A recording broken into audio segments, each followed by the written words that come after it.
Hey, what's up, everybody? This is Talking Movies. My name's Josh. I'm Clay. I'm Chris. I'm Nick Jones. And I'm an asshole, but I'm not a dumb asshole. That was a pretty deep cut. I don't know if anybody got that one. Yeah, well, if you've seen the movie, you probably got it. No. What I said was a deep cut. Oh, yours? But yeah, what you said was definitely a deep cut pertaining to the movie. This is pertaining to the movie too. We'll get to that later. Yeah. So we're talking about my pick this week. This is Out of the Blue, 1980, from the one and only Dennis Hopper. A movie of rude, rough vitality, extraordinarily well acted by Dennis Hopper and Linda Mann. Jesus Christ, she's a dyke.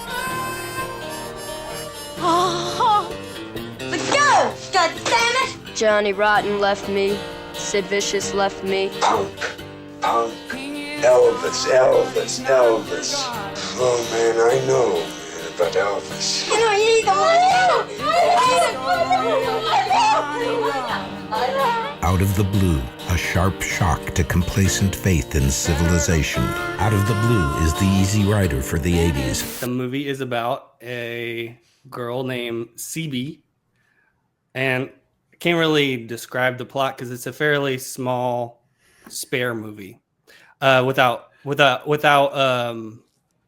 spoiling it, basically, because the biggest shock of the movie is that the beginning and the end, right?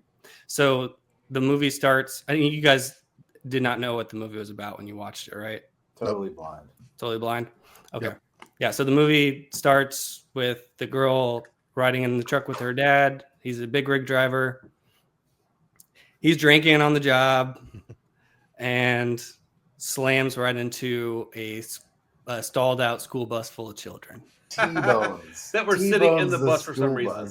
They're stalled in the middle of the It's road. stalled in the middle of the intersection for whatever reason. He's not paying attention. Story. Huh? I said because story. Yeah. Because we need a That's inciting incident.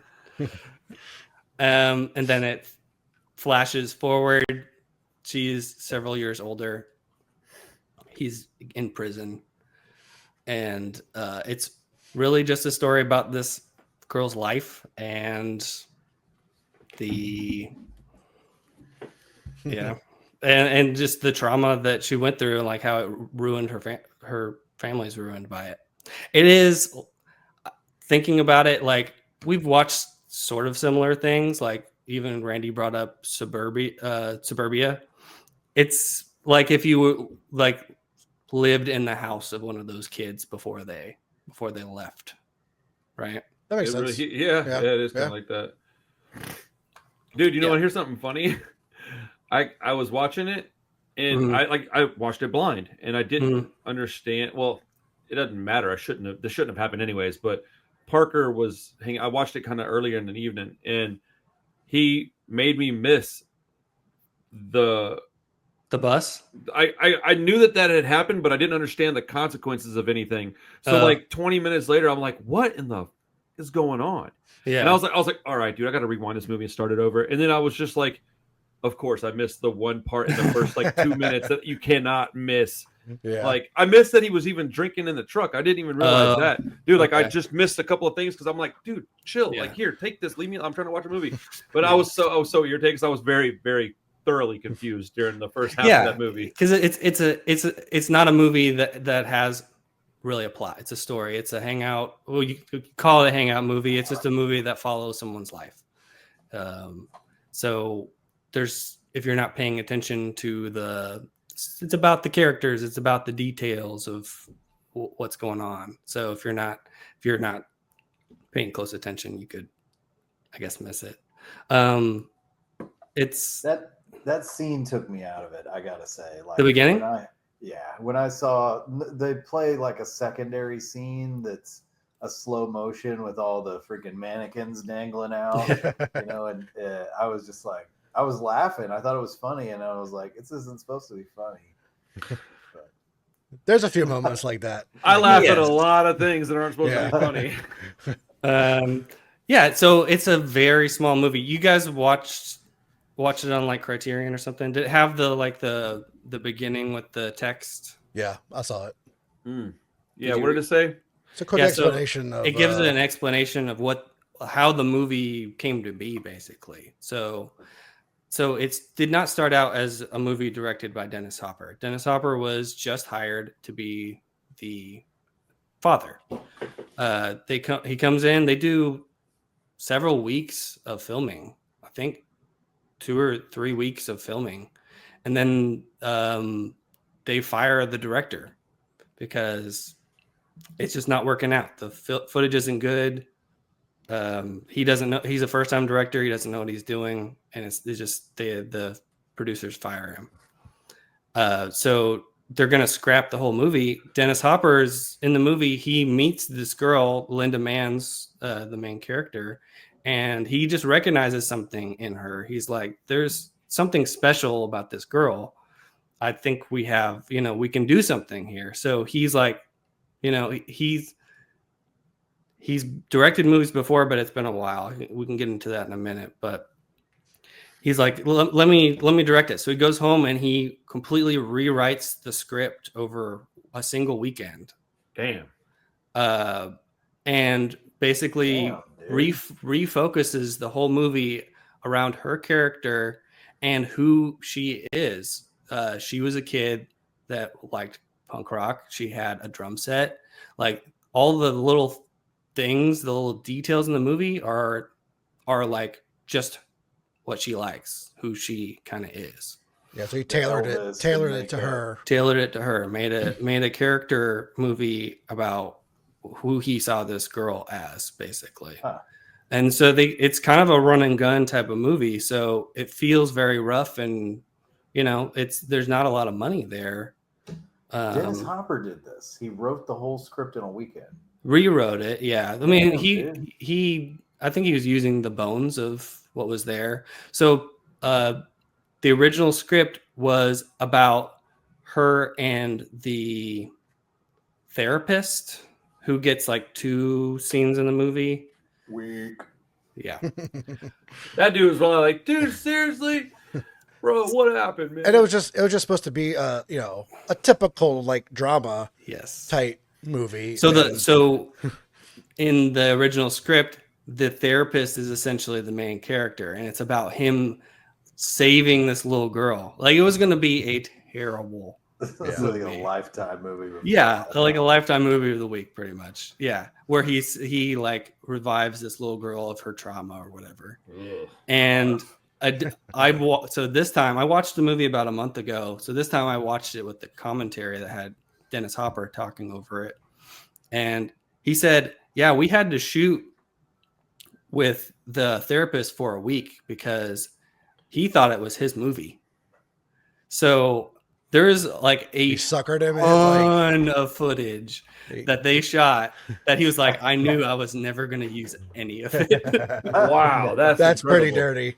But that's kind of amazing. So it was all shot in Canada too. So they're in its early Canadian filmmaking. So there's like tax rebates and all this stuff. Cronenberg kind of worked in a similar way back in the day. But you have to have a Canadian actor. He was the only like big Canadian actor in the movie. So that's hilarious. So he had to use him to get the rebate or whatever for the movie. Pop quiz. How did I know that this was filmed in Canada? Because they said a boot on the CB. I don't know how. Because the band that was in the movie. The band? Okay. Oh, really? I was going to say, it is a real Canadian band. Damn, dude. Pointed Sticks. Deep in some punk. Like, you knew who this band was? Yeah, I was listening to him earlier, and then I was like, when they came on, I was like, I know that guy from somewhere. So I had to start looking, and I was like, oh, dude. Crazy. Yeah. I knew him immediately. I was like, what? And I think I just saw him in like a documentary or something. I didn't know the band like really well, but yeah, as soon as I found out it was 26, I was like, I already had 3 of their songs on my Spotify, like followed, like, they were like on my playlist. Wow. Like I'm not like a big fan or nothing like that. I don't want to claim that I'm something I'm not. But yeah, I knew about that band. I knew who they were. And when I found out it was them, I was like, oh, it's Canadian. And then I was like, you were listening to them, and then you saw this movie, and they were in the movie. I think I saw them in something else. It might have been a documentary, or maybe it was a CD or an album cover. There's no telling, dude. It was something really quick, really small, but I had somehow gotten to their music because when I went to go follow them, I already was following them, which surprised me. That surprised me. I didn't know that I was following them. I just stumbled into some information. Was like, oh, cool. That's happened a lot recently. Where I had this dude. I'll tell you after the show. It's funny though. It's a similar thing. I had a situation happen like that. But interesting. Yeah. Wow. Yeah. They're a good band. Good like they're early Canadian pop. I mean, they're real early. Right. They're like late 70s. Yeah. Even when I watched it the first time, I was like, this isn't like super punk, like dirty punk, you know. I mean, it's exactly what it sounds like to me when I think like early punk. That's exactly what it sounds like. But it's like the Damned. Like if you like the Damned or like early Clash or stuff like that, that's what this band sounds like. Right. They're a little more punk than that, honestly. But yeah, it's very much like first generation. Like I wonder what bands in Canada really like that band. There's probably bands that really love that band. Yeah, I mean, this is like real early. I mean, I assume this came out in 1980, so I assume they're filming it 1979 or whatever. Yeah. So this is early days of the punk rock revolution, right? So first man. That's why I said when I picked it, like it's the punk rock stuff is this very small part of it, but it is a crucial point in it. It was the glue that kept me together, man. Because dude, I'm telling you, I could hardly make it through this movie, man. Like I thought of that the whole time. I was like, "Ooh, I bet Randy's having a good old time with this." Like, one. But it was punk, so I was like, "Yeah, maybe like." No, look, dude, biases are there, man. Like, I liked that about the movie. The only reason I would pick something like this, because I knew I could. There's some hook there for you, right? Like, I mean, that little girl was rad, but like. Dude, at one point I had to like stop the movie and like Google her and be like, okay, dude, how old was she when she was filming this? Because I was not comfortable with what was going on screen with her. She looked like she was 13. She's 18.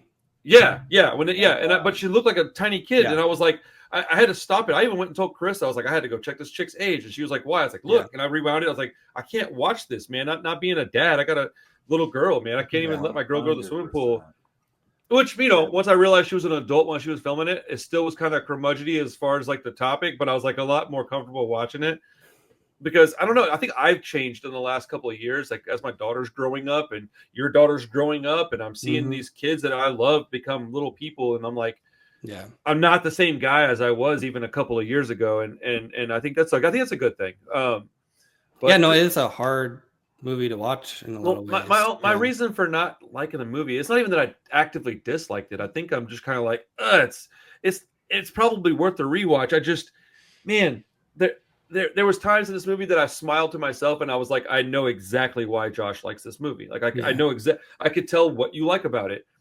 That's where we really do separate. Like I don't like hangout movies much because I don't know what's going on because there's nothing going on. And I'm like, I need to be able to grasp something and hold on to it because I don't watch movies the same way that you do. So, but knowing that makes me enjoy it a little bit more because I get to understand why you like it. But yeah, the people in it, man, if they were like better people, I might have liked this a little bit better, but they were all such big pieces of crap. All of them, dude. Her parents, their friends, her friends' friends, like, except maybe her, she was kind of an innocent victim at this point, in my opinion.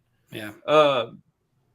But it's a downward spiral of a movie. It is just literally a portrait of the life of a girl who's just stuck. Like, and this is like, I think just watching is like, oh, this is probably not even that abnormal of a life. Oh, dude, I know somebody, so many people like this. Yeah.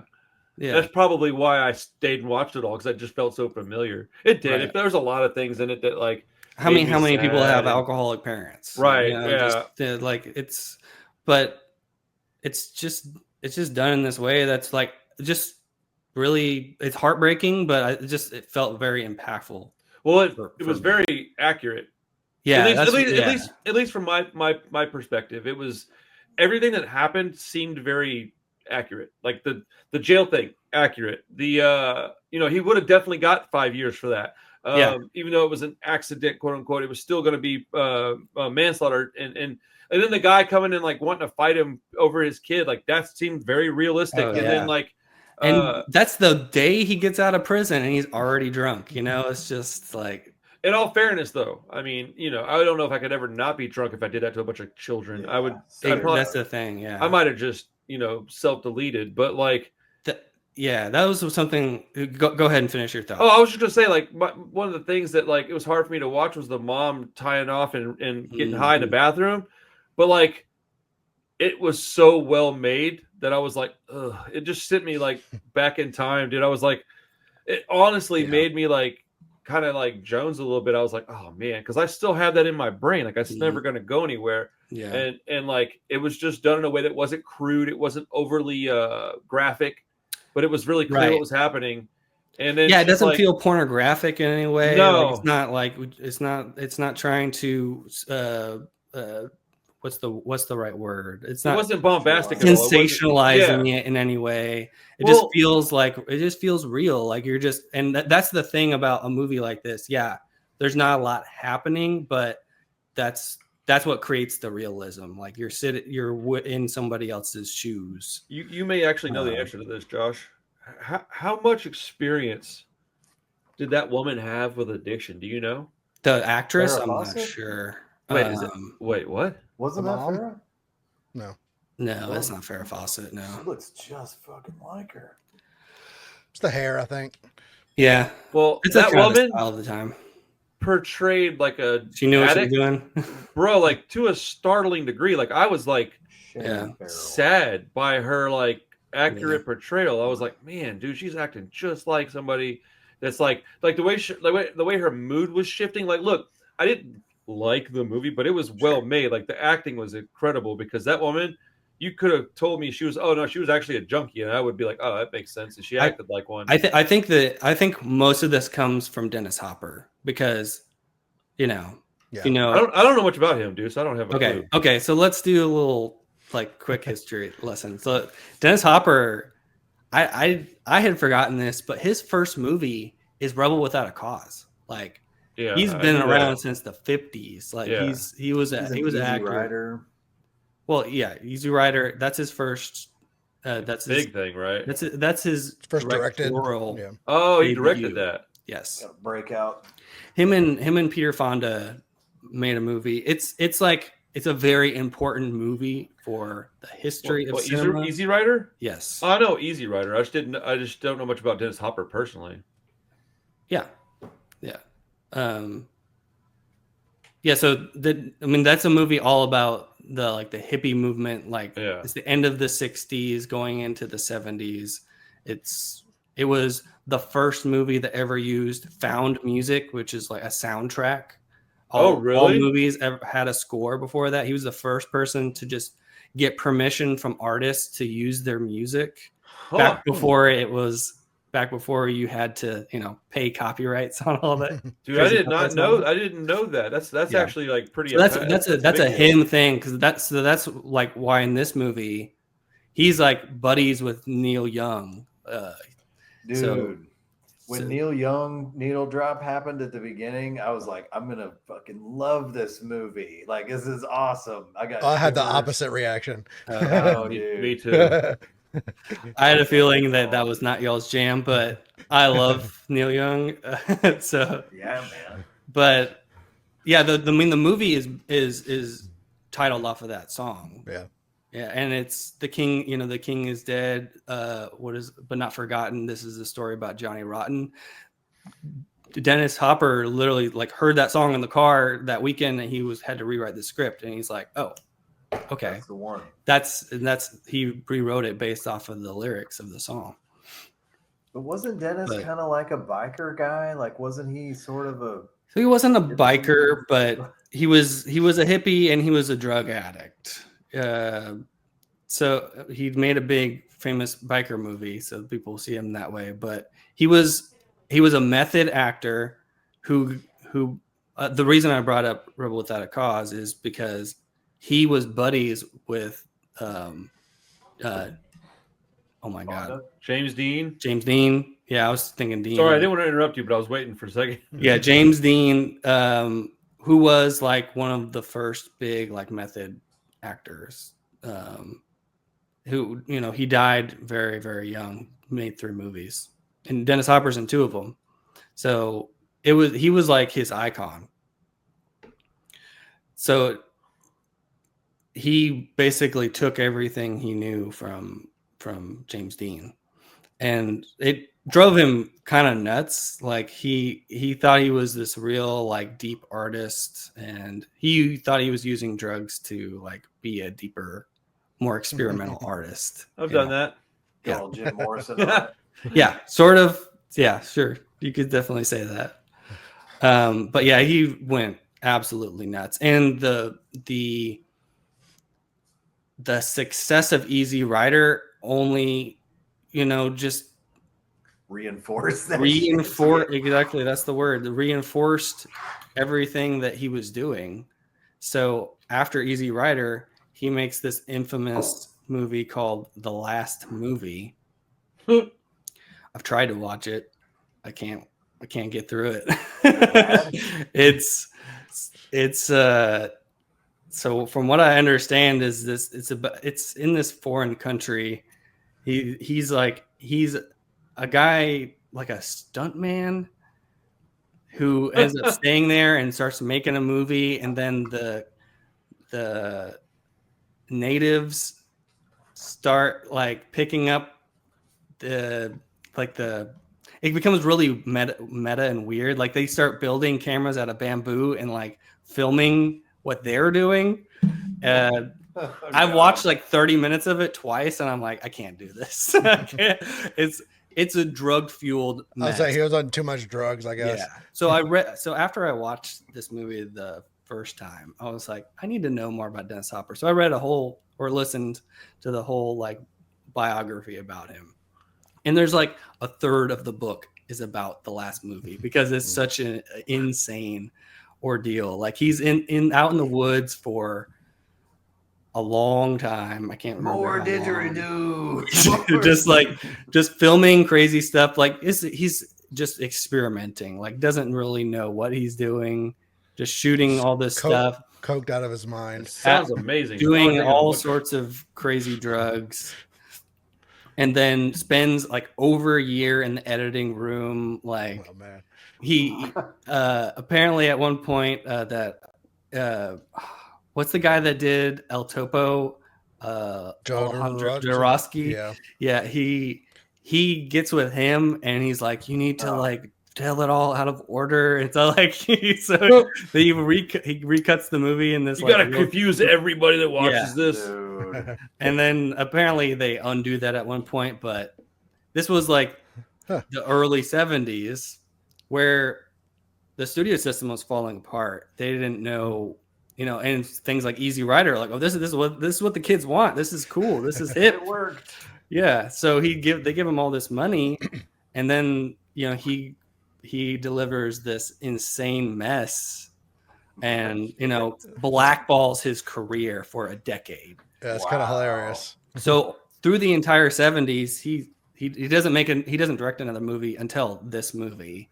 Damn. And he's barely in any movies in the 70s. He's like, I think Apocalypse Now is the first big movie he's in, and that is the end of the 70s. That's like 78. That doesn't come out till 80. Well, it's kind of curious because that was that's a historic movie, right? If that was his comeback, it was magnificent. Yeah, but he is out of his mind in that movie. Find him in the woods or something, and I was like, oh shit, Dennis Hopper's here. Oh, let's just throw him in the movie. There's a whole documentary about Apocalypse Now that's fascinating called Hearts of Darkness, and Hopper was out of his damn mind the whole time. Francis Ford Coppola is just like trying to keep him under control. Like he's like trying to keep him away from Marlon Brando most of the time. Oh, dude. Were they like going at it, or are they buddies? No, he loves Marlon Brando, of course. So he's like, I need more scenes with Marlon Brando and all this stuff. But he's like coked out of his mind. He's a method actor, so he refuses to take a shower and all this stuff. Oh wow! I hate people like that. That's so stupid. He's out of his mind. But man, they sure don't make movies like they used to, huh? No, they sure don't. They sure don't. Threw away $10 million. We tried. Blew all our budget on cocaine. That sounds like a crazy time. And I, when I watched it the first time, I was like, is this before or after he gets clean? Because it feels so much like a movie about regret, like of what he's doing, of the life he wasted. Interesting. But that sucks. But he didn't get clean until like a few years later. He was still using. So I sent y'all a text with that video of the dynamite chair. Did any of y'all look at that? What the hell that No, was. I haven't had a chance. Okay, so chair he was in or something? that happened in Houston, I believe at the race park. Okay. I think it's like 1982 or something like that. I might cut that into the video. That'd be awesome. Here, but he does this. It's called the Russian suicide dynamite chair or something like that. That sounds safe. If you like surround yourself in dynamite, like if you do it just right, they all blow up at once. You can sit in the middle of it and be fine. Creates like a vacuum. And he did that in real life? And he did that here in Houston. No way, man. He did that here in Houston. And that event is what made his friends basically pull an intervention on him and get him into That's all it took. After that, it's like, bro, you gotta stop. If I ever sit in a circle of dynamite and blow it up, and you guys are still, Yeah. I think I might stop you before the dynamite, but I don't know. I might have to film it and put it on YouTube, and then come get you. Well, that video is insane, dude. That video is him like being surrounded by the dynamite and it blowing up and everything. It's like really early digital video, so it's really hard to see. I mean, he didn't die. He survived it. He said it felt like getting hit by Muhammad Ali or something like that. I mean, I can only imagine how bad that hurt. Yeah, it's insane. But this movie was honestly, dude, is absolutely horribly sad as it was. Yeah. The ending of this movie I thought was exactly what should have happened. Right. So for anybody that doesn't want to hear about the end of this movie, please stop watching now, I guess. But that young lady wasn't going to grow up and have a good life. She wasn't going to have all she could do is rid the world of two really horrible people, and she did the best thing she could. And when she got her bro, look, dude, when she grabs her dad's face and puts it in her crotch and goes, smell it, I almost vomited. I was like, I don't get. That was the fucked up scene to me. Yeah, I'm not a squeamish person, dude. Yeah. I don't get like offended or grossed out very often. Yeah, that might be the hardest scene that I've ever had to watch, like because it was spoken in a language that I understand. Like, it wasn't like it was some foreign film where I didn't really know what was going on. No, dude, this was like, I mean, I had to watch. And it builds up to that moment, and it really it's been getting really disturbing for a while. Like after he loses his job and tears down the guy's house and everything. That was pretty hilarious though. And so he just goes into this even deeper spiral. Like he's already alcoholic and everything, but he's trying to keep it together to some extent, right? In his way. Yeah, I mean, Go ahead. I was just gonna say, up until that point, he's kind of a shithead, but I thought that maybe there's some redemption or something. I mean, I was definitely expecting some tragic ending, but I felt that there was possible redemption still, I guess. In him, I mean, and I felt real bad for the mom too, because I mean, the mom's a shitty mom, but I mean, she's also just kind of a product of what relationship she's in. And I thought in the beginning too, she seemed like she was really trying, like she's a good mother to her and everything. And it's really it's only it's halfway through the movie when you see her shoot up the first time with the guy's buddy, and then you're like, oh shit. And that's when she runs away, goes into the city, and almost gets, taken by the taxi driver and all that stuff. Movie, man. Yeah, so blow by blow, I'm like, oh. Yeah. See, when you're watching the movie, it feels like nothing's happening, but when you go through all the moments, it's like, holy shit! Like, dude, when they got to the when she's in the cab, he's like, "Hey, you want to get high?" And she's like, "Yeah, sure." First off, I was like, "What? No, you're like a child." Oh my goodness! But then they get to the hotel room. He takes her to a whorehouse. So Well, like, much, man. yeah, this isn't funny, but it's funny, right? So like, I'm sitting here watching it, and then that it's it's grainy old footage. So like the chick that's in the whorehouse like pulls up her skirt and like opens up her legs, and I genuinely couldn't tell if it was like a transgender woman or if it was just incredibly hairy. It took a long time for me to figure out. Pubic hair, I literally went like, "Is that a dick?" And I was like, "Is that just a?" I was like, "What am I looking at right now?" Like, yeah, bro. I was like, "Oh, that's just a very unkempt vagina." Okay, that'll work. Staring into the void, bro. This movie was a lot, dude. It's a lot. That scene creeped me out so bad. It's unsettling, right? No, and then she just curls up and starts sucking her thumb. Oh, dude, that had me like. Yeah, she does it a few times.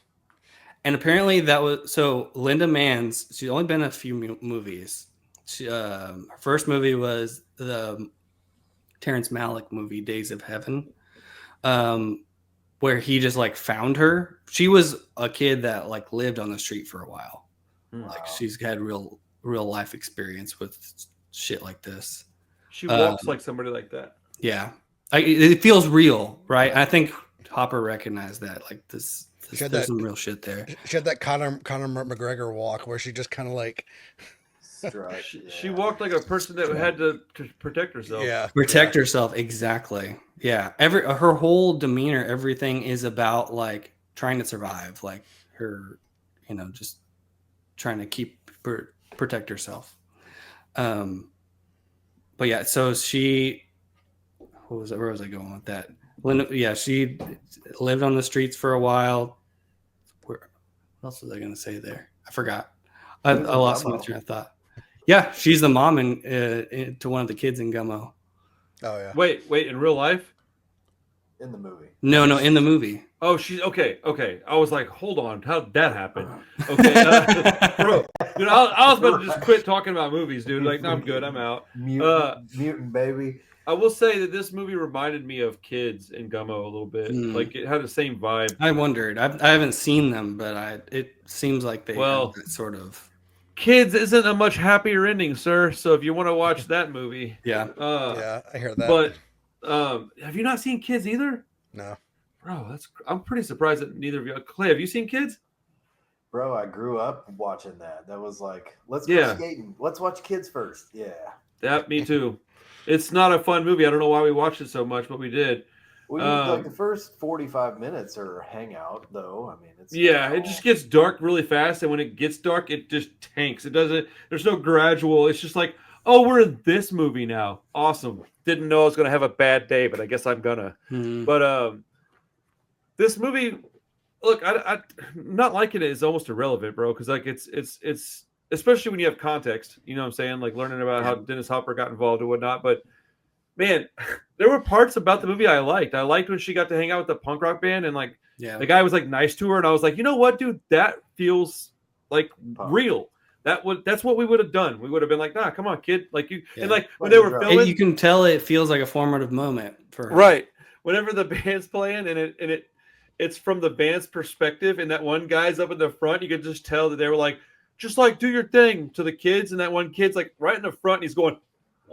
Like in the camera, and you were like, "This asshole was that guy in school," right? But like, I just felt like that those little parts really did glue this movie together for me because it gave me something to identify with. Yeah. Because and not only that, but like, dude, I was in these houses, man. I was at those parties. I was in those places. I saw these people, and I'm not cooler for it. I have a different experience in my life, and I've seen this stuff happen. I've seen the mom behave like that. I've been around the dad that behaved like that. I've seen people come in and out of prison. I've seen parents come home. And, I didn't have to deal with that with my folks. But, my brother went to prison.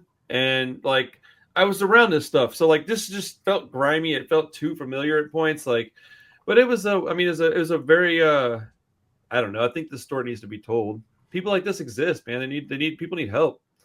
You get save these kids, man. Like that little girl didn't get help from nobody, man. Nobody gave a shit about her. It made me sad, dude. The only people that were really nice to her and didn't try and do anything nefarious are the punk rockers. Isn't that weird? And then I will say I love the part when they turn out the poster and then Dennis Hopper goes, what was the bands? It was like something Subhumans and the blah blah blah. Mm-hmm. And I was like, let's go! Subhumans rule. I was just hanging out with that dude like not that long ago. How weird is that? Yeah, that's pretty weird. I was just hanging out with Dick Lucas like a few months ago. He's a singer of Subhumans. But like Dennis Hopper said the name Subhumans in a movie, referring to the band Subhumans. It's pretty weird. Like it is. It's funny. I like the CB part, like when she was in the cab. It was like the start of the movie, and she's talking to the wrecked, truckers. the wrecked truck. Yeah. Just talking to them. Just like woke up this morning and was like, "Oh, CB, I get it now." That was her little radio handle. Yeah. Oh, dang. Yeah, because I think they used her for like real name at one point. I didn't even catch that. Yeah. I like when she tripped that cheerleader girl. That was probably my favorite part of the whole movie. That's pretty because I felt very, very. That was relatable. Yeah. She's a little bit of a bully. Bully? No, she was like a kick dog, man. Well, she like stuck an ice cream in that girl's face or whatever. Yeah. I think okay, because see, I did stuff like that. I would never consider myself a bully. I was the bullied. I mean, like I got picked on my whole life. I think she was just reacting to her situation. It's kind of a defense mechanism. Not that it was okay to do that stuff, I guess, but like if I don't like stand up for myself, like preemptive payback. Kind of her whole personality is a defense mechanism to an extent, right? Yeah. I mean, you're not wrong. She definitely acted like a bully at points. You're right about that. I guess I see it from that perspective so much because I was there that I'm like, no. But in reality, like when she goes into the bar and she orders like a rum and Coke or something, and the guy's like, "Come on, get out of here!" And then she starts beating him up. That guy was like, cool. He's like, "You motherfucker! Just wait till my dad gets out of prison. He's gonna fuck you up." You know? that part was cool because that guy was cool too because he was also nice to her. He was like, "Come on, man, get out here, kid!" Like he's like, "Oh, stop it." But like it's all that's why I like it. It's all the little tiny moments that build up to. Did y'all stomach sink whenever you realized that the mom was like banging out old dude? I was like, oh, that guy's gonna come to a very because there's a weird scene like kind of early in the movie when he's sitting at the bowling alley or whatever and talking to his other buddy, and they're like looking at the girls, talking about them, and I'm like, these were wild, bro. What the hell is this? And then he goes and talks to her, and she's like, gets out of there. That's not even that uncommon back then, though, man. That kind of stuff that was rampant back then. Like we just got to the point to where we're like, could you stop messing with high school stranger kids, danger? Get out, get the fuck out of here, dude. Yeah. But yeah, you knew him that he was the slime ball from the very beginning, and then when you realized the guy she worked for. Oh yeah. I felt when I realized that she was sleeping with that guy, I was like, oh, he's gonna get murdered. I was like, that guy's gonna get. Because he's such a pushover. Like he has. No I will say, when Dennis Hopper comes in and goes, "Hey, my wife needs to leave," and the guy's like, "She can't." I was like, "Oh, my man's standing on business." He's like, "No, I'm taking her," and then she left anyways. But like, right. I thought it was cool that he tried. I was like, good for you, buddy. Good for you. Had him on the back that guy, not an actor. He's like the set designer of the movie or something. It's obvious. Yeah, he's not a good actor at all. But I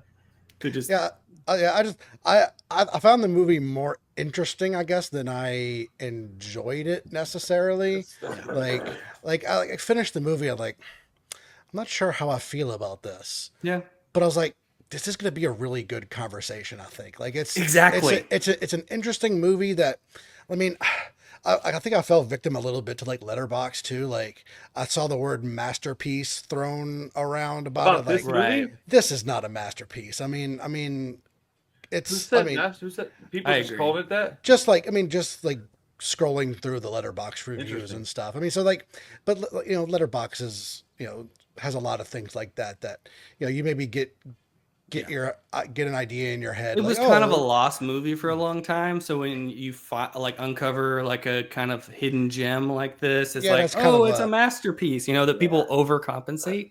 Yeah, it's It's got this like little evaluation too. Yeah, a little weird aura around it that's just like, oh, this is rare, and it's kind of a deep cut, and I kind of like the deep cuts, and Letterboxd crowd, definitely has pretentious like toward artsy. Punks do the same thing. Yeah, but I mean, like, it's an arty movie, and it's a movie for like actor people because it's a movie about behavior and things like that. It's like yeah. So I immediately knew this was going to be a good conversation. I'm like, this is a very interesting movie. I have no clue what I would like rate it or anything like that, but I mean, it was a very interesting movie. Then, like I said, all the little details make it interesting. But like, if I could just point out one gripe is, I don't think she was Linda Mann's. Mm-hmm. I don't think she was a bad actress, Mm-hmm. but I didn't quite buy her character. Like, it did feel at times that she was just like putting on this persona too much. Like, I don't know, like talking about punk and talking about Elvis, and maybe part of it was just like all like the Neil Young music and stuff like that in the background that just like I forgot about the Elvis thing. It felt just kind of tonally off at times, just because we're talking about, again, like punk and Elvis, and those, I guess those things aren't too different, but they are like. Elvis is thought of as like one of the earliest punk rockers. Even the taxi driver says that he's like the original punk. Yeah, Elvis was very punk rock. He just got famous. But yeah, it like I struggled with like believing her character. I mean, I don't know how intentional that was, because like I do believe like she is trying to put on this character a bit, right? So I don't know if that's necessarily like bad or me knocking her performance, but just it is very raw. She's like an unpolished actor. I see what you mean in that way. But just like just every time, like, this is so punk, and like this, like, well, like, you got, dude. It just felt a little, it felt a little put on. Except that she's playing like a 13-year-old in this movie, dude. Yeah, like she's a kid. Little kids, that's how they would talk. They would be like, "I'm gonna be a punk when I get older." And it's like, and back then, punk rock was a completely different thing than it is now. It was very new, and so like being a punk rocker back then, bro, people look at you weird now. I can't imagine what they would look at like in 1980, bro. Like that, the people were like, sure, it's because even back then when punk was first coming out, everybody that was even involved with it thought that it was going to be gone in a decade. Like if you listen to these podcasts of people and these documentaries, they all thought that by like 85 it would be gone. It was just going to be this thing that they did when they were young kids. Yeah. And it just happened to really catch on, and it happened to have some real meaning. And then other generations were influenced by it, so on and so forth. But like her doing that, like I understand what you're saying, because I also could feel a little bit of that. But I also felt some sincerity there where she desperately wanted to be a part of something, because she was like, no, that's a thing that I can be, and people can't tell me that I'm not. I also don't like that about the movie, particularly. Like, to me, they're damaged, and that's why they like punk. Oh, they're damaged, and that's why they like kink. Oh, they're like, that kind of shit gets on my nerves a little bit, because I'm like, normal people can be into the weird stuff too. Like, I mean, I disagree with that, but you think that everybody who goes to a punk show has some kind of. No, that's not what I said. Oh. No, I just don't think that normal people are into that stuff. I do not. No, not like lifestyles. Are you referring to yourself? I don't think either of us are normal people. I think I'm pretty damn normal. Like, I don't necessarily think like I'm not shooting up in the bathroom, and that doesn't mean you're not. I mean, that's I didn't say you were a drug addict. Those are different. But like, no, I don't consider either you or I normal people. No. What is normal? First of all, yeah, but I'm saying like, no, I don't. I'm not saying, I don't think you need to be damaged to like that stuff. But I mean, there's a certain type of person that deals with a certain type of thing that gets you to those certain places. Now, by and large, they're going to be damaged people. Now, are there exceptions to that rule? Sure. I'm not going to say it's a blanket statement, but by and large, are the most people that I've ever met in my entire life that are in any kind of subculture normal, like regular 9 to 5 type folks that get But regular you think, haircuts. like in this specific reference point, right? Okay. She's been abused. She has a junkie dad, like mom, an alcoholic dad. Like, you think that's the norm for the punk scene generally? Yeah, Like go look at the punk scene. No, Go, I mean, do. just go, I just can't but, help but look at it. So then, what do you think? I think that some people are just into punk. Like, I think Those it's aren't fair punk to say- rockers, though. That's my like, There's Chris is there's into a big punk fat and- line there. There are people that like some punk music, and then there are punk rock people. Those are different things. I agree. Very with that. different. We talked about this last week, I disagree, think. But Yeah, we Chris, did. Chris is an example of that. Chris likes punk rock music. Chris is not a punk rock person. Yeah, I mean, there's a difference between listening to something, You or know, maybe even being interested in the lifestyle, but Right. living the lifestyle is a I mean, completely different that conversation. could even go with like kink stuff. Like, I mean, there's a million things that I'd be interested in looking at and like maybe just like watching from afar, but I don't necessarily want to participate. So I'm not that kind of person. Maybe I'm interested in some of it. You know I what I'm just saying? don't think that one kind of begets the other, and maybe that's just me and my bias. But dude, Well, don't I necessarily can think- understand that because you wouldn't want to be like putting a label on yourself as damaged, but that doesn't mean it's not so. It's not so much that is I just don't think it's fair. I think. I mean, I think maybe I relate to what Clay's saying a little bit more. Is just to me, it felt just kind of like, I don't know, a put on. It felt like, oh, like you're like this, so you must be this. Like, I mean, A certain amount that's true. Sure, yes, that doesn't necessarily make it wrong, but yeah, it felt a little forced to me. If I could, I guess, put an adjective on it, it felt a little forced to me. But I mean, it probably was. It was. Fake. I'm not. It was a movie. Yeah, I'm not saying that as like a particularly negative. It's just a fact, I guess. Yeah, I think we've seen these sort of stories so many times that I can understand that. But I mean, if you can put yourself in like when it was made, this was a fairly new concept. Yeah, right. The punk itself. It's so heavy. Yeah. So it is like a new take. I think a new sort of art form, and I think just because I don't necessarily identify with the punk part of it, but I like the idea of just like when your life is shitty, you crawl inside of like your art, like whatever you like you find that and that becomes like your warm blanket. And that was kind her of justifies Randy's point more, like you're using it as a comfort mechanism, right? And well, I kind of like I know that's not your music, but I kind of like that it wasn't just punk. Like she loved Elvis, she loved the That's Neil funny Young, because I love Elvis. I don't like Neil Young, but I love Elvis. I grew up on it, Yeah. kind of. So I have a soft spot for it. She has her like icons, like Right. the people that make her feel safe. Well, it's funny. I need to say this, man. So in reference to what Clay was saying, like I don't have no idea about the other stuff, but from a punk rock perspective, I know that my friends and we talk about this pretty often. I might get defensive about that because I do know that most everybody that I've ever come into contact with that is like a real deal, genuine, like punk rock person, that's their life. That's what they do. It's what they listen to. It's every one of us come from a terrible place, mostly like just fucking terrible stuff happening. Maybe I wasn't, well, whatever, but like it my mom and dad weren't beating the shit on me every day, but I had other terrible things that happened to me. Right. And I definitely was picked on a lot. So like, we don't necessarily want people that aren't like that anywhere near our culture. And then maybe that's what is, at least from my community and my people, like I don't necessarily want normal people around my shit. They don't understand us anyways. They come in and they want to make changes and do things. So it's like, I think you do get a certain amount of. I feel like that could be all music though, right? Because heavy metal has their, like I'm sure it is. Has their people. Yeah. I was gonna say like you're a That's product. what that is. You're a product of your environment, but just because like you have bad experiences doesn't make you this. Like there's a bunch I of didn't different say options. that because you're damaged that you're punk. I'm saying that most people that are punk are damaged people. Those.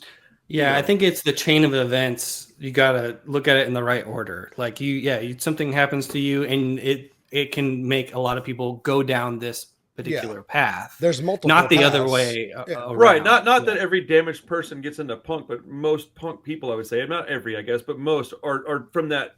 That's how they got there. That's why they're so angry. That's why they want to make these changes. And then, especially with political stuff, you got people that come up in like a house that believes this stuff over here. They're going to gravitate towards the opposite end of the spectrum. Rebellious. Right. And they want to rebel against their parents. So like, or their, family or whatever. But, and I wasn't trying to like just argue with you about it. I definitely think that, at least again, from my perspective. And I'm not taking it the wrong way. Yeah. I think it's interesting, and I love to hear your perspective too. And I think what Josh said kind of reinforced what you were saying. So it's just, fucking whatever, there's no right answer. Right. For sure. I think no one's normal. Yeah. For one thing, I think everyone has their weird shit. Like I've got there is a norm though, but everybody has their own weird stuff, but there is a norm. I had a pretty normal lifestyle. I've got my weird shit, like butt plugs. No, keep guessing. I'm not gonna tell you until you say it. It's okay. Don't say Ham radio. Vanilla ice cream. How'd you know? That's it. Good pick, Josh. Anyways, we just talked a whole hour on the movie, so Yeah. I knew so I watched it first. I was like, oh, I heard this has a little bit of a punk element in it. Let me watch it first and see if it's something like that. And I got to the end of the movie, I was like, no one's gonna love this movie, but I think it'll make a good discussion. Yeah, that was my exact like. Yeah, and I think it's thoughts. I think it's a good movie. It's a movie that I like, but it did just give us an hour worth of.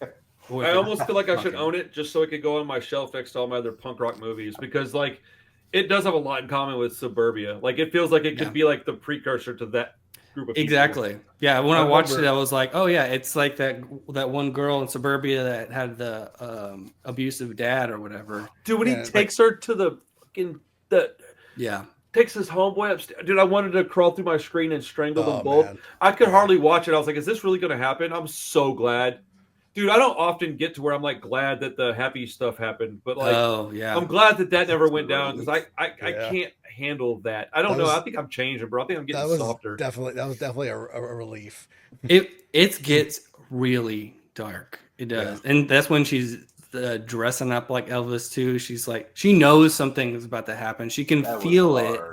She can hear him going crazy, and listen to him scream at each other, and like he's hitting her, and like she's listening to all this stuff. Like the mom's already on drugs. The buddy is like messing with her in the other room, like while he's going crazy in the kitchen.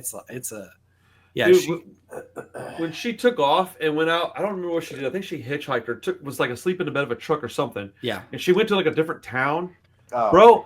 All I could think about was like, dude, I couldn't do that now, because I can't not have my wallet. I can't not have my phone. I can't not have something to drink. Like, I couldn't just get in a car and go. But when I was in my teens, I used to do that kind of shit all the time. Yeah. Like, we would drive to Galveston from Northwest Houston without any way to get back. Like, we would have enough gas to get there, and then we would just go.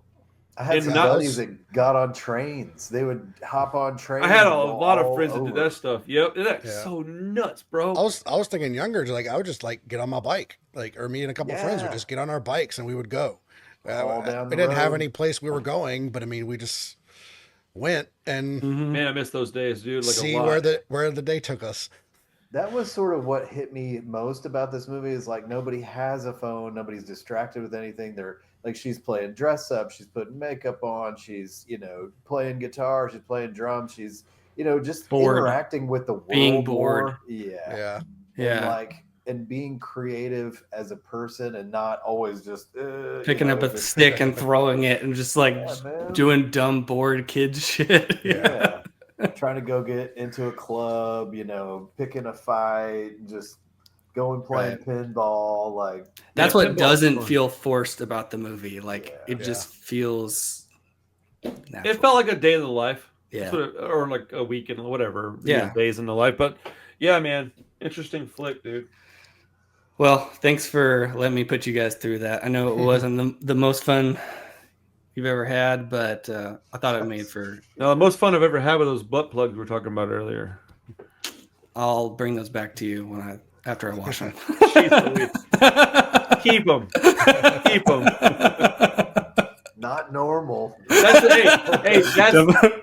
where you insert that noise that goes that like pop. Yeah. That sound it makes. Bloop. That's funny, bro. Okay. Well, with that, Chris, let's get the pick for next week and we'll wrap it up. All right. Going back a little bit to 1978. Oh shit! Going backwards. I'm not really familiar with this director. He's done a couple other things, but I haven't seen anything. Stanley Kubrick. I'll try to say his name. It's please not. Ulu Grossbard. I don't know, man. What's the name of the movie? So the movie's called Straight Time. Oh, okay. It's on your watch list. Yeah, it's on your watch list. Dustin Hoffman, Gary Busey, Harry Dean Stanton. Oh my God. Kathy Bates, Jake Busey. Damn. Got a pretty. So I know Randy should like this movie because, God dang it, what is his name? You've talked about the book. What's the Dog Eat Dog? What's the guy's name? Yeah, dude from Reservoir Dogs. Yeah. What is his name? It's on the tip of my tongue, dude. Bunker. Edward Bunker. Edward Bunker. Yes. So this is, I believe, his story. Oh, really? Yeah. I was gonna say I hate Dustin Hoffman, but I'm in now. Yeah, I want to say, I know he has something to do with it. Maybe he wrote it, but it's based off of like some of his experiences. That guy was a legit dude. I've been wanting to watch this for a while. Yeah, Edward Bunker is credited as a writer. I don't know what it is about Hoffman. I think it's a stupid Weasley face, bro. I'm not a giant fan of his either, but he is an asshole. Everyone hates Dennis in real life. Really? Yeah, no kidding. I didn't know that. Oh yeah. He's notoriously like a horrible person. Maybe I like him more now. That's funny. That is hilarious. Yeah, but yeah, like I've seen this pop up on like just more obscure 70s stuff. Okay, I've been wanting to watch this for a while. Yeah, I forget what I watched something. Was it Clute maybe? Mm-hmm. I think I watched something from the 70s that I really liked, and it's like, man, there's got to be some like undiscovered 70 gems I haven't seen, and this kept popping up. There's a lot, Chris. There's a lot. Yeah. There's a lot of good 70s movies. Yeah. I'm playing. Yeah. I actually just started doing some research. I already have my next movie pick, but I'm trying to get some in the bank so I can have some easier. Because for a while, it was really hard for me. I don't know if y'all recognize that at one point. It was really hard for me to pick movies. I just wasn't on top of it. I started watching blaxploitation films, and I don't mean like one or two. Like we're falling off a cliff here. I'm watching a lot of them, but I watched one. Make sure you're letterboxing them, okay? I'm gonna letterbox some of them. Some of them I didn't even finish a couple of them because they were so bad. But some of them don't show up on Letterboxd. Oh, really? I got one. I got one that I'm sure they're all on there. I got one that it's gonna be a hard time typing in the name because I don't want to get canceled. Like some of the names of these movies, I'm like, bro, what are y'all doing? But I'm watching one called The Slams. I'm halfway through it right now. It's got Jim Brown in it, but it's pretty good so far. He's in a lot of those. Yeah. Jim Brown, Pam Grier. The Pam Grier ones are mostly pretty good. Oh, Coffee's a great movie. Yeah, that's awesome. Got that sitting on my desk. Sorry. Go ahead. I watched a couple of things. I was going to ask if y'all watched anything good this week. I watched a few movies this week, and they were all pretty good. The two that I put in my letterbox that you guys saw, one was called Dead Space, and one was called. Yeah, it was the Bryan Cranston one, right? Yeah, that one is like if y'all. I didn't know he was in that. I bought it because I bought it for the first movie of the 2-pack. And then I started watching. It was like an 80-minute movie. So I was like, well, let's watch this. It's only 80 minutes. And I put it on. Freaking Bryan Cranston's in it. I was like, what in the world? I had no idea. But both of those movies, if y'all get a chance, they're real short. Chris, I think you'll dig them. Y'all, Clay and Josh, y'all might not like them at all, honestly. But then I also watched Fantastic Four. I don't want to spoil anything. But that movie was like, I mean, I was like trying to find things to dislike about that movie because I don't like the Fantastic Four, but it was a great movie, man. It's definitely worth taking the kids to see. Cool. Yeah, I was like super skeptical about it. I was really skeptical about that one. But I'm coming from like the fan perspective, where like, oh yeah, they're gonna ruin this, and like, I mean, not to hop on the anti-chick Silver Surfer bandwagon, but I was like, I don't know how I'm gonna like this. I mean, just based on the comic books, that was a stupid decision to make. But like, yeah, whatever. If that was the worst thing, It's alternate world. You can still do regular Silver Surfer. Yeah, I mean, and that's what I'm hoping. Kind of my angle going into it is like it is an alternate universe, so they could, Well, since they didn't swap him in, they didn't like keep the fact that Galactus was in this a secret. They know he's in it, so I can say this. Dude, Galactus was a terrifying character in this movie. Like, I don't feel fear often, but I was like, dude, that is scary. Like, this is a few. Like, I mean, that's a few things I want to say, but I'm not going to. Well, you should talk about it later, man. I was like, what? I could feel my mom. I took my mom and Charlie and Parker, and Parker hid under his blanket half the time Galactus was on screen. But my mom, I could feel her like heart rate increase a little bit. Like it was just done. Yeah, it's not like a terrifying thing. There's no graphic stuff. There's not a lot of language in there. It is very wholesome. And I was happy with it, man. Yeah, like it's like you said, it's pretty wholesome throughout. But like that part is like, oh, like damn, dude, it's dark. Like I was part of me was maybe I was just skeptical of Marvel pulling it off like I wanted, but I think they did. Like I maybe could have used a little bit more Galactus, but I could have used a little bit more Galactus. But my complaints are few and far between. Yeah, but I'd rather leave him wanting more, right? Than that's true. They did too much with Thanos. He was all up in the movie where I thought they could have made him a little less, which I think they might have tried to. But last thing I'll say before I let you guys get out of here is who would have thought that little curly-headed girl from Ozark would end up what she's doing, man? Like I'm stoked for her just because she's about to be in Weapons too. She's like the main character in Weapons. What's Weapons? Barbarian director. We've talked about it before. Oh yeah. New horror movie coming out. That looks awesome. Next weekend, not this coming weekend, but next weekend. In theaters, right? Mm-hmm. I'll go see that one in theaters. But dude, I'm just like, I know I've always said like she's kind of hot to me, but like that's not what I'm talking about. I'm just like, wow, this kid came from like I remember seeing her in this show where I thought she doesn't actually talk like that. I'm kind of surprised. You know what I'm saying? Like she did a really good job, but I was just it's kind of cool to see her. We're getting to witness a career from its inception. There's a few people we've seen like that, but it's really cool to recognize. I was like, oh, I know her. My mom was like, who? I was like, the Silver Surfer chick. I know who that is. Yeah. My mom had no idea who she was. I just thought it was kind of cool. Yeah. Like I would rather it be the regular, Norrad Silver Surfer, but she did a perfectly fine job. She was great. So really no knock on. Dude, I hated the Johnny Storm casting. I hated it. I hated that. But in the movie, he did a good job. Yeah, I mean, he is kind of a douche in the comics. Well, it just looks weird to me. It doesn't look like who I envisioned Johnny Storm, but I'm not a fan, so I don't care. Yeah, but I was like, ugh, with this guy? It's the same thing got Pedro Pascal fatigue a little bit, and he's not the perfect. Oh, I love that guy. Reed Richard, but he's a great actor. So, I mean, like... I thought he did Reed Richard pretty well. And the job he did was great. I mean, he pulled off the character. He just, maybe not. He is in a lot of stuff right now. Yeah, maybe not the perfect casting, but he did a very good job. So can't be mad at it. Clay, you watch anything recently that was good besides our movie of the week? Oh, let me see here. I just finished Kubo and the Two Strings. It was pretty okay. That's a good one. My kids Best love of the that Best. Oh shit! I watched Best of the Best, the Kung Fu movie or the karate movie I was telling you about. Ooh, total banger. Probably the best Eric of the Roberts. genre. If you like Bloodsport or I love that stuff. Yeah, man. R.I.P. Awesome. James Earl Jones, right? Mm-hmm. James Earl Jones is the unrelenting coach. Eric Roberts just gives it 110%. He cries a couple times. Yes. He's just like, please, I'll beg to stay. Like, oh, and he like literally cries. I'm like, Eric, you are Dennis Hopper in this shit. Like, cocaine, I think, in that movie. But it was awesome. I may pick it for a podcast coming up. There's a Best of the Best 4.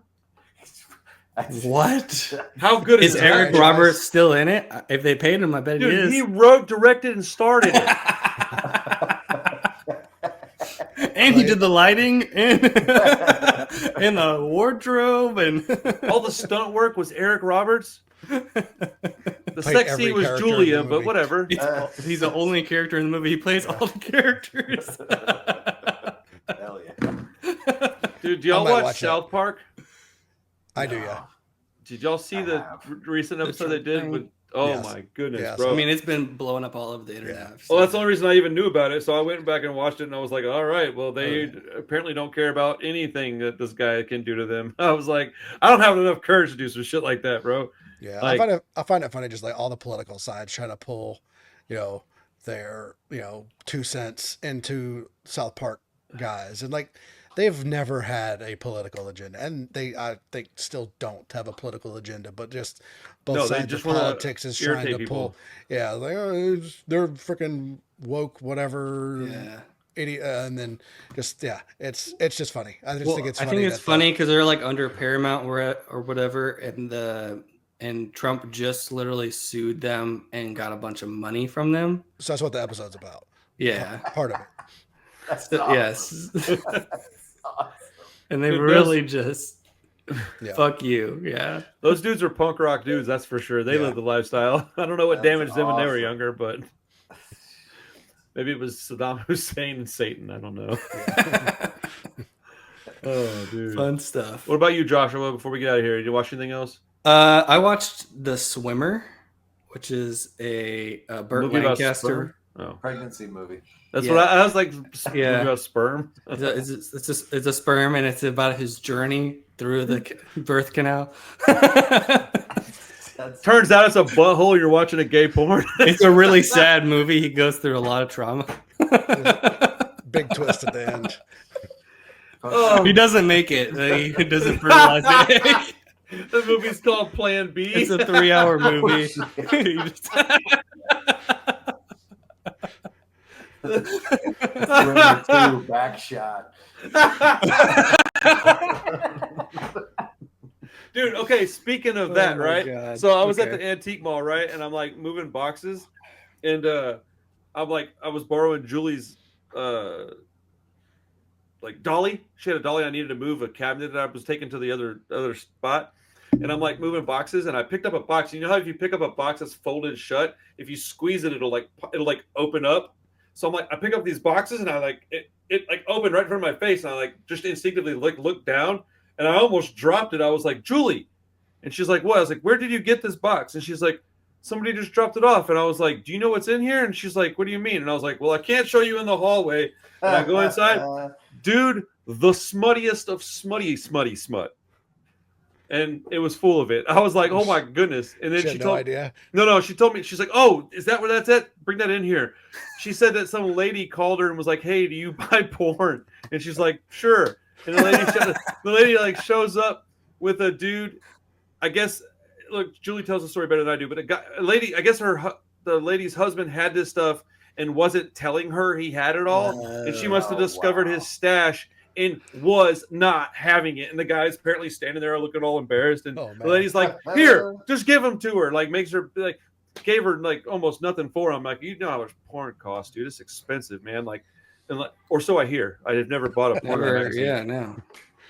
But yeah, dude. So I'm like going through the box. I'm like, this is cool. I'm like, this is awesome. She's like, take a couple. I'm like, all right, put them in the bag. Are they like? Wow. Is it videotapes or is it like It's magazines? DVDs, dude. It's like this guy had like a whole DVDs. collection, dude. I know what he liked. I can tell you that Who buys much. DVDs porn to like collect. I man. mean, I Dude. mean, I know people do, and I'm not hating on you, but you know, if you're trying to be discreet, that's not discreet. Right though? Like it doesn't make sense because I feel like that's the goal is like to be discreet, but it's like, well, You what gotta if I hide just that somewhere? yeah, you got a whole Yeah, you box of it. gotta have the loose board under your bed or whatever. You Pretty put that. old school. Well, he had a board all right in his fucking pants. But dude, like, yeah, man, it was funny though. I was dying, bro. Because at first I didn't realize that I didn't know she knew it was in there. I was like, good lord, it was a big box, dude. There was probably a good 7,500 tapes in there or videos in there. It was a lot, dude. Based on what she paid that woman, that guy was probably just feeling like my credit card took a mad hit for nothing, bro. Like that stuff is expensive, man. But that's probably all anal too. all anal. But all the time. That was Back the shot. that was the first title. y'all got to come up to the shop soon, man, and see the non-pornographic CDs and albums that I have. What about the pornographic ones? Well, those are in the back room. Is it Julie's? The beaded entrance. You got to go through the beads. Dude, you should do that. You should put beads. Oh, that would be over your back room. I'm not opposed to that. Like You even should, a little. I mean, no, you should really do that. I'm serious. Let's find beads then. Yeah, dude, I'm super down. Okay. Cool, man. Hell yeah, good talk. I had fun to just. Yeah, swimmer was good, pretty good. You caught me off guard with that. I was like, "What?" Hey, you asked me if I watched something, and then yeah, and then I started to talk about it. We made a joke, and then you went into your story. It's fine. It was pretty good. It's got Burt Lancaster in it from 1968. It's good. I don't know who Burt Lancaster is. He's an old actor. I recognize the name, but I wouldn't know him by face. What's his biggest movie? Does he have a big one that he did that was like real big? Sweet Smell of Success. What else? He did a lot of westerns. Okay. A lot of westerns, a lot of noirs. Bro, I don't even recognize this dude's face. That's crazy. Oh, really? Yeah, he was really a big actor for the time. Yeah, I recognize the name, but I just that's crazy. He's old in this movie. He's like 55 or something. It's a weird movie. It's about a guy, like it starts off, he just walks into this people's backyard by their pool and just starts talking to them. Apparently they know each other, but you don't really know who this guy is. And you don't know anything about him. And like slowly over the movie, you kind of learn who this guy is, sort of. But he decides to swim home. So he goes from pool to pool, go through all these backyards and swims home. And yeah, it's weird. But he's like, you find out who he is through all these weird discussions he has with the people he used to know in this town. And he finally gets home and it's not what you expect. And it's like, oh, okay. All right. So there's been something going on here the whole time. It's LSD. Well, you know, gotta watch it. But it was pretty good. I don't know if it fully works. It's a very odd premise, but it's a very interesting, like kind of mysterious movie. Yeah. I like movies like that where like you don't really know what's going on and then the end it kind of makes sense. Clay's seen it. I saw it. I liked it a lot. I watched it cold, didn't know anything about it, and I was initially like, what's the deal here for a long time? Yeah. I would say like Burt Lancaster, I read up on him after that, and he was smoking, drinking, working out. Like he's always been very physically active, but everybody in the movie is like, oh, you're in such great shape. You're so handsome. Kind of like. Yeah. He's one of those guys at the time where it wasn't actually cool to be like in good shape too. Yeah. Like smoking and drinking, like people didn't look like buff, but he was like, for at least for the time, like he was like very and he was 50, strong guy. 51 or something in the movie. Yeah, it's a trip. Like him and Kirk Douglas kind of had that reputation. They were like strong guys, manly men. It wasn't the style at the time, but it was a cool movie. Yeah, it's a very interesting movie. That Rancid movie's coming out, bro. Oh yeah, I can't wait for that, dude. I finally figured out what it is. It's not. I kept thinking it was about them. It's not. It's just inspired by the record, which makes way more sense once you watch it, knowing that. Watch the trailer. But yeah, man, I hope it comes to actual theaters in Houston, man. I would love to go see that in a theater. It's gonna be like SLC Punk. I have no reason to believe otherwise. But I love that movie, so. Yeah. I'm very, very excited for this one. I hope I get to talk to somebody from the film, you know? Yeah, that would be awesome. See why not? Why you wouldn't be able to? Sure, I'm trying. I mean, if it doesn't, we just do it in the screen here or something. You know? Oh yeah. If it doesn't go to the theater, and yeah, I'll definitely drive out there to watch that for sure. We can do it. Good idea. No doubt. All right, well, we'll wrap it up there. What's the movie, Chris? Free time. Shit, what is the name of the movie? Straight Time. There you go.